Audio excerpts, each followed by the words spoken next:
Banking exams में सबसे ज्यादा स्टूडेंट्स किस सेक्शन से डरते हैं? मैथ्स। और शॉकिंग बात यह है, बहुत स्टूडेंट्स बैंकिंग मैथ्स को डिफिकल्ट समझकर प्रिपरेशन प्रॉपर्ली स्टार्ट ही नहीं करते।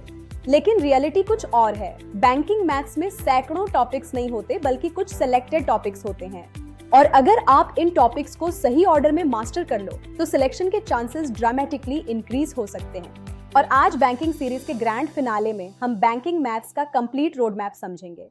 सबसे पहले एक इंपॉर्टेंट ट्रूथ समझ लो, बैंकिंग मैथ्स कोई स्कूल मैथमेटिक्स नहीं है। ये स्पीड, एक्यूरेसी, लॉजिक और स्मार्ट कैलकुलेशंस का गेम है। यही वजह है कि एवरेज स्टूडेंट्स भी बैंकिंग एग्जाम्स क्रैक कर लेते हैं और कई इंटेलिजेंट स्टूडेंट्स पीछे रह जाते हैं।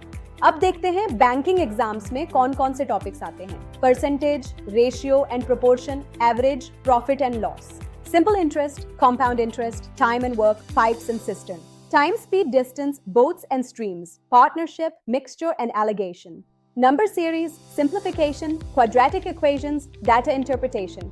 अब सबसे important part, topic weightage, percentage approximately 10 to 15%, ratio and proportion 5 to 10%, average 5%, profit and loss 5 to 10%, simple interest and compound interest 5 to 10%, time and work 5 to 10%. Syntype, number series 10 to 15%, simplification 10 to 15%, quadratic equations 5 to 10%. और सबसे बड़ा king, data interpretation 20 to 30% तक questions इसी area से आ सकते हैं। लेकिन shocking बात यह है, इनमें से सबसे पावरफुल टॉपिक कौन सा है? परसेंटेज। क्योंकि प्रॉफिट एंड लॉस में परसेंटेज, सिंपल इंटरेस्ट में परसेंटेज, कंपाउंड इंटरेस्ट में परसेंटेज, रेशियो में परसेंटेज, डेटा इंटरप्रिटेशन में परसेंटेज, ग्रोथ रेट में परसेंटेज। यानी अगर परसेंटेज स्ट्रांग हो गया तो बैंकिंग मैथ्स का आधा गेम ऑटोमेटिकली इजी हो जाता है। अब सवाल, प्रिपरेशन शुरू कहां से करें? यह है smart order. Phase 1 percentage, ratio and proportion, average, profit and loss. Phase 2 simple interest, compound interest, time and work, time, speed, distance. Phase 3 number series, simplification, quadratic equations. Phase 4 data interpretation. यही sequence आपकी learning speed को कई गुना बढ़ा सकता है।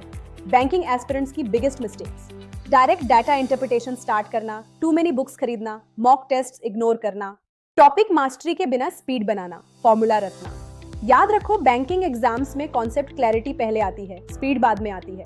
और अब सबसे इंपॉर्टेंट अनाउंसमेंट, आज banking road map series complete हो रही है, लेकिन असली जर्नी अब शुरू होगी, क्योंकि अगले एपिसोड से हम शुरू कर रहे हैं banking maths master class series.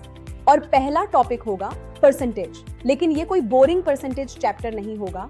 इसे हम 2 मास्टर क्लास एपिसोड्स में कवर करेंगे, बेसिक कॉन्सेप्ट से लेकर SBI PO, IBPS PO, RBI assistant level applications तक। साथ में होंगे shortcut methods, exam tricks, previous year questions, banking applications, real exam practice. याद रखो, बैंकिंग एग्जाम्स में सिलेक्शन सिर्फ हार्डवर्क से नहीं होता, स्मार्ट प्रिपरेशन से होता है। और बैंकिंग मैथ्स में परसेंटेज वही फाउंडेशन है जिसके ऊपर पूरा क्वांट सेक्शन खड़ा है। तो तैयार हो जाओ, क्योंकि अगले एपिसोड में हम परसेंटेज को बेसिक से बैंकिंग एग्जाम लेवल तक मास्टर करने वाले हैं। सब्सक्राइब करो maths mania, beyond numbers, your way to learn.